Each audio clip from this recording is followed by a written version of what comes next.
And so I argued, look, that language also isn't in the International Economic Emergencies Act, which Trump is using as the legal justification for all of his tariffs.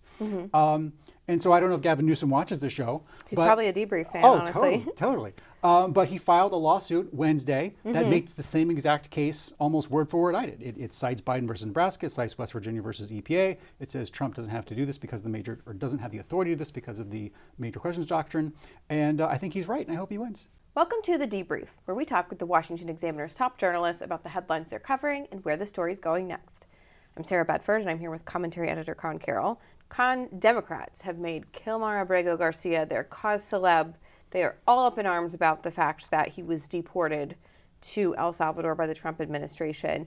Politically, what do you make of the strategy to just go all in on Abrego Garcia? It's a mistake. Or as Admiral Akbar might say, it's a trap. You have this man who obviously the Trump administration had information on. And the Democrats are trying to make him into a Maryland father, that he's this caring, loving guy who was completely innocent and was just randomly picked up and thrown into this prison in El Salvador, when of course that's not true. So as we've touched on earlier, he was an illegal immigrant who was at Home Depot with two other MS-13 gang members. MSP3? when he was arrested by local Maryland police, who then turned him over to ICE. And then through that process, he was actually determined to be an illegal immigrant, deportable, but the immigration judge said he could not be deported to El Salvador because of fear that he'd be persecuted by Barrios 18, a separate gang, not MS-13, if he were sent back. A rival gang, MS-13, right? Right. So they said he gave him a withholding order, which means he could be still deported to literally any other country on the earth but El Salvador. So then he was picked up along with over 100 other illegal immigrants who, just like him, had standing deportation orders. And they were then sent to El Salvador with Garcia. But because of this withholding order, and because he was a Maryland father, the Open Borders lobby seized on him as their symbol of Trump overreach, that, if this happened to this Maryland father, it could happen to you next. But what they, either were not told or did not know was that this Maryland father had a number of things, actually, had $1,000 in cash on him when he was arrested, that he had a order filed against him for his wife, saying that he beat her, and he's just not quite the upstanding citizen that Democrats think he is. So you have Chris Van Hollen now in El Salvador, Cory Booker is going down there. So you have this parade of Democrats that are going down there to say, free this guy. But it turns out that this guy is just not quite the hero they think he is. And for an American public who overwhelmingly wants people who to be deported who are illegal immigrants, he's just not the hero the Democratic Party think he is.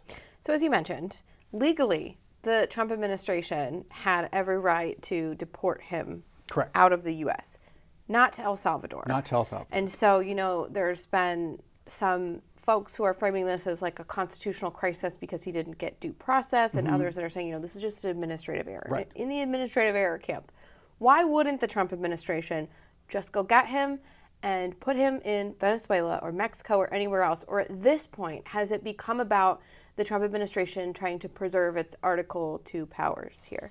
I think it's both. I mean, look, like I said, he was deported not just by himself, but with 100 other people through Title VIII, and then I think about 150 people through the Alien Enemies Act. Okay, and of course that's being litigated separately in Texas.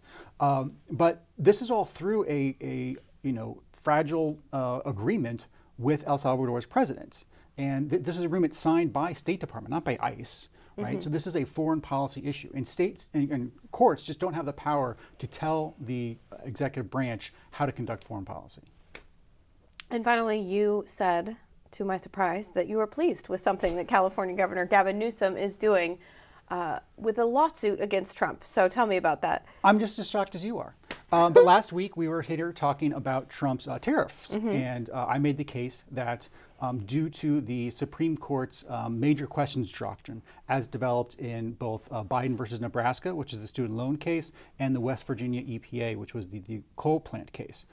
In those two cases, the court developed this major questions doctrine, which said that when a president is exercising new, unprecedented, and wide-ranging powers, that the basis for him doing so has to be very explicit in the congressional statute. And the Supreme Court held both with student loans and with Biden's coal power plant plan that language just wasn't there. And so I argued, look, that language also isn't in the International Economic Emergencies Act, which Trump is using as the legal justification for all of his tariffs. And so I don't know if Gavin Newsom watches the show. He's probably a debrief fan, honestly. Totally. But he filed a lawsuit Wednesday that makes the same exact case almost word for word I did. It cites Biden versus Nebraska, it cites West Virginia versus EPA. It says Trump doesn't have to do this because doesn't have the authority to do this because of the major questions doctrine. And I think he's right, and I hope he wins. Wow. Shocking. Shocking. Big Gavin Newsom guy over here, Conn Caroll. All of a sudden. Well, Conn, thank you so much for being here today. Absolutely. You can get more writing from Conn and the rest of the commentary team at washingtonexaminer.com.